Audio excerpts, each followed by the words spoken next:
Hey guys, Figurecraft here, and today we're going to be going over the next figure in my collection of Yu-Gi-Oh figurines. This is the ArtFXJ Kotobukiya Yami Merrick figurine. It's the front of his box. Here's one of the side of his box. Here's the back of his box. The other side of his box.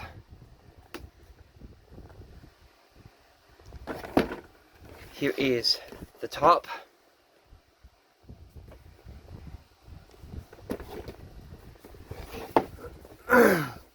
Here's the bottom. And then we'll work on getting the figurine out. This is the special edition figurine. This is the one that comes with the Millennium Rod Key Chain. So let's work on getting the packaging out. Here's the sticker of the authenticity.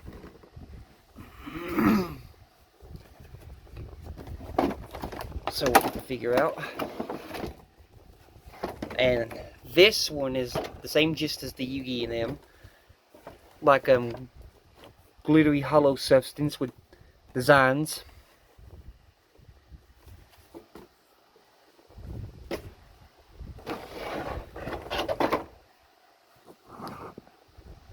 Here's the clamshell packaging that Merrick comes in. So let's work on getting this open.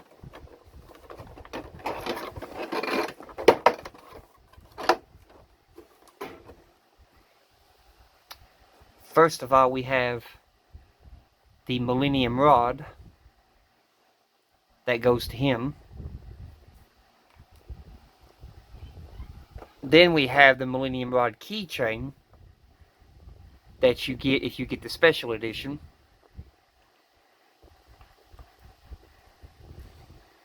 This is meant for you, the Millennium Rod Key Chain.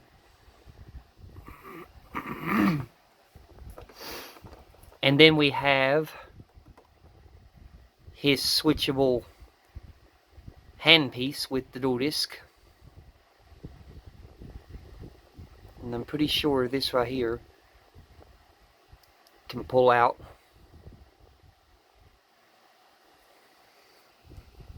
It's just stuck right now, but it can come out. There we go.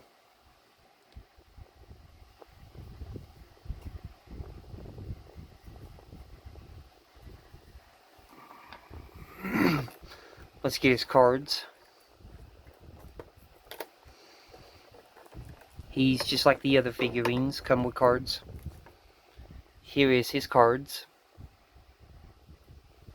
I'm pretty sure one of these cards is probably his Winged Dragon of Ra.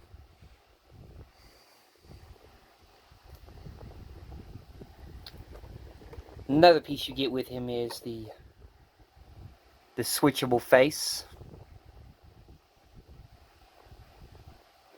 which is when he's doing that crazy psycho look.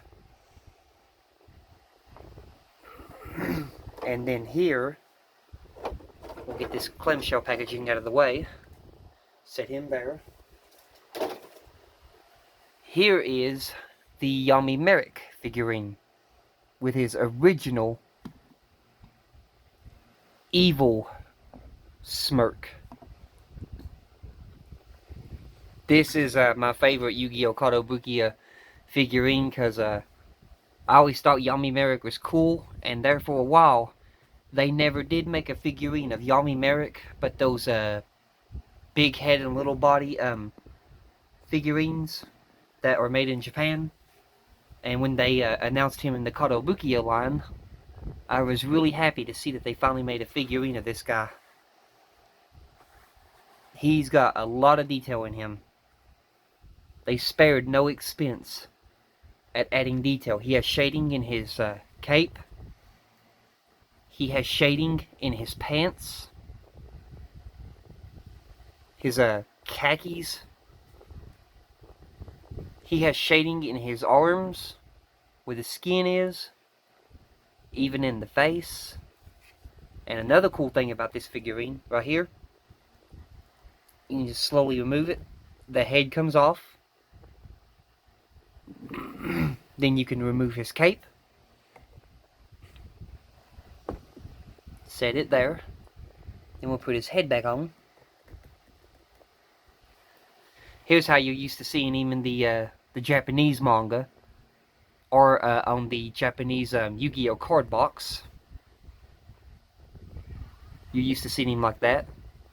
The cool thing about this too is the belt right here. The belt is formed into a loop, and I'll show you what that's for in a minute. But there's a lot you can do with this figurine. For examples, you can take off this arm right here. Let me tilt this camera angle down a bit, give y'all a better view. This arm right here, you can remove it. You can also remove this hand. Here's his dual disc, 4,000 life point count.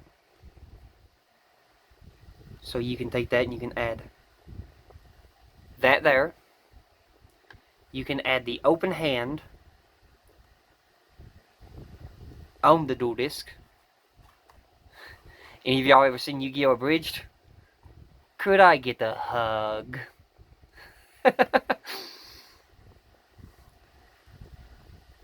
Then you can remove that hand.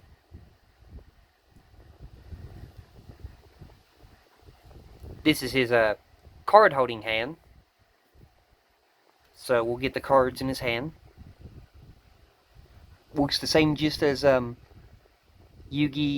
Kaiba, and Joey.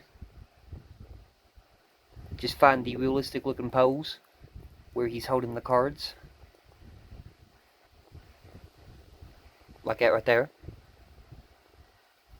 And then you just take the card hand. Then there he is holding his cards.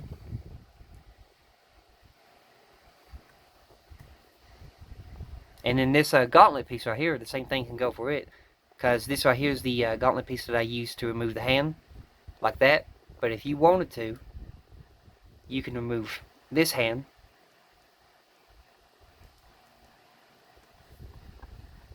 You can remove this whole dual disc arm. And then remove this hand. I forgot to show this in the other kotobukiya figures, but you can also do this with the others except for Kaiba, because his arms are made, but you can do it with Joey too. And then you can take this card hand right here. You can put it into there.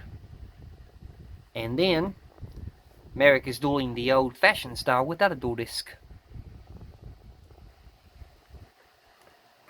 There's lots you can do with this figure.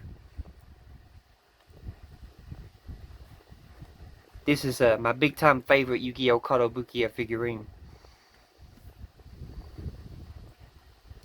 He was actually the first kotobukiya figurine that I got a hold of. And then after him, I got a hold of Yami Yugi, and then Joey, and then Kaiba. But Yami Merrick is the one that started me off in getting the Yu-Gi-Oh! Kotobukiya figurines.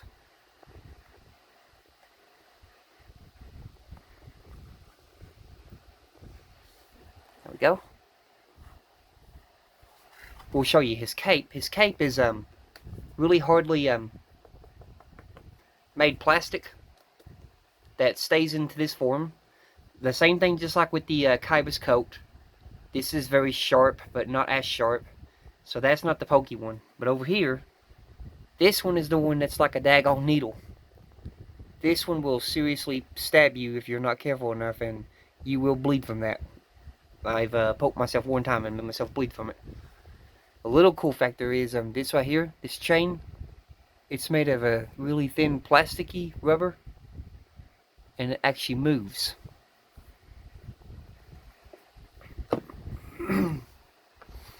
Here's a Millennium Rod Key Chain that he came with, which I like to take it.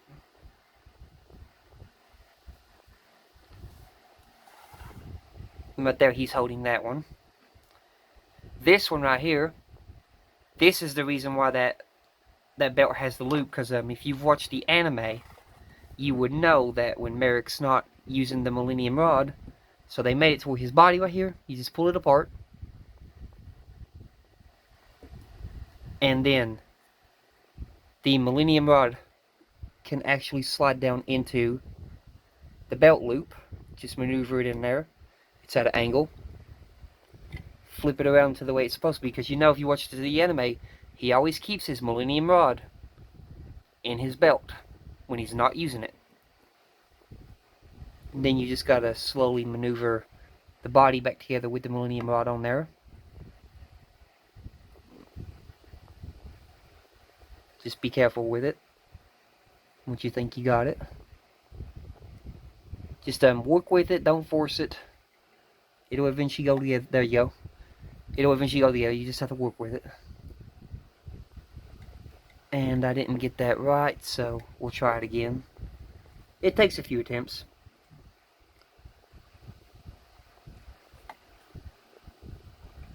Flip this around. And there we go.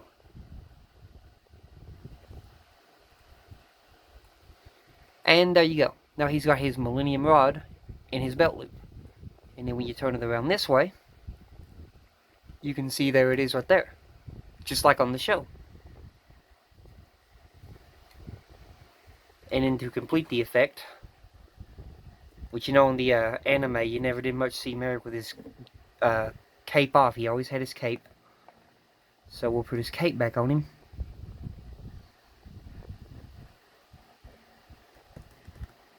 And then there you go. There's how you used to seeing him in the show.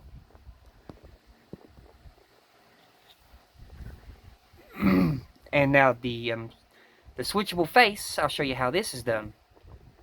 So at first, if you want to, you can remove the head. It makes it easier.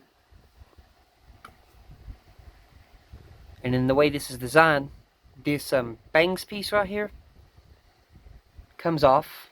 You grab it right here, at these three right here. You pull up. You can see right there the latches. And there's the latches. You pull the face straight out. It just slides out. You can see they cut it off at the earrings where it cuts off right at the piercings where his ears are pierced. The little golden rings. And it leaves the main earrings still attached to the hair. And then you take the other head, which still has the same thing, the golden rings still left on his ears. And then you take it, you slide it into place, and then you push the bangs back down, and then you take this, put it back onto the body, and here you go. Here's his evil psycho look. Blah! I'm going to send you to the Shadow Realm.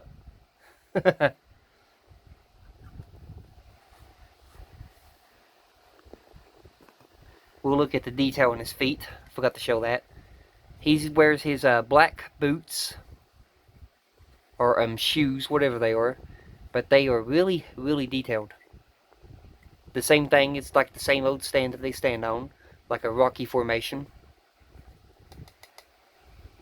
I've been trying to depict where these are from, but from what I'm getting at, this looks like from when they arrived at Kaiba's Island. This looks like the same texture material when they're on Kaiba's Island that he blew up in Battle City Tournament. This looks like that same rocky texture that they stand on when they first arrive at the island.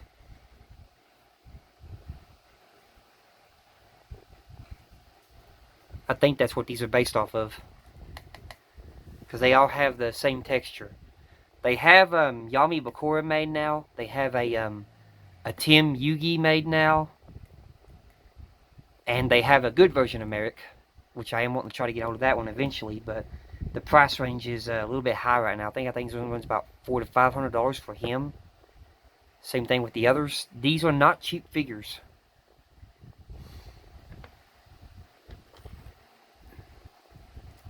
And put that back there. But to make sure I give y'all a better view of it, Let me go ahead and switch his other face back on. I'll give you a better view of this face too. Let me just get it off. It's better to give you a better view up close. There you go. You can see he's got the blood veins in his eyeballs. Let me see if I can get that on camera. See the blood veins? He even has the little blood veins on his face. This is more of that kind of look when on the anime it looks like he has two faces that merge into one. This is kind of like that effect when he's giving that psycho look. I like the fact how they gave you the psycho looking face too, but my most favorite face of him is his main default face that he comes with when he's got that evil diabolic look.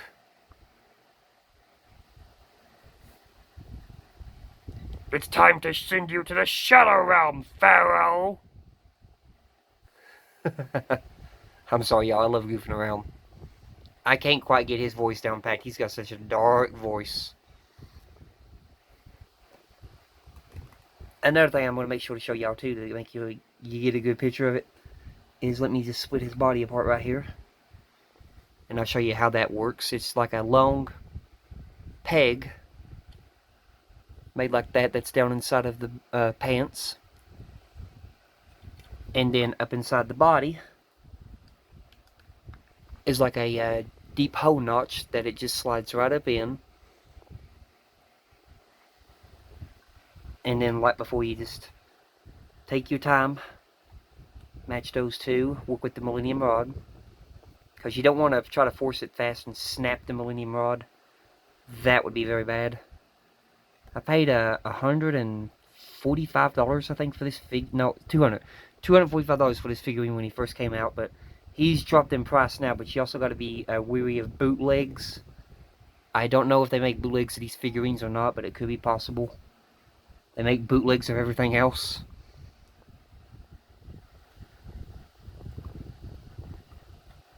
There we go. But yeah, there is the Merrick figurine. But yeah, that's gonna do it for this figure review on my kotobukiya Yami Merrick figurine. I got one more figurine of Yu-Gi-Oh to go over, and then we'll be moving on to my next set of figurines from another series. I'm not sure what I want to be going over yet after that, so I'll figure it out as we go. I got more news on my Aerith figure. The company that I ordered from is a Square Enix store in California, and right now she's stuck on one of those freighter ships that's stuck out in the ocean, so it's going to be a while on that. But hopefully they get those up and moving soon. But until then, y'all have a blessed one, and I'll catch you guys in the next one. And when I get a hold of Aerith, we'll be going over her. And goodbye.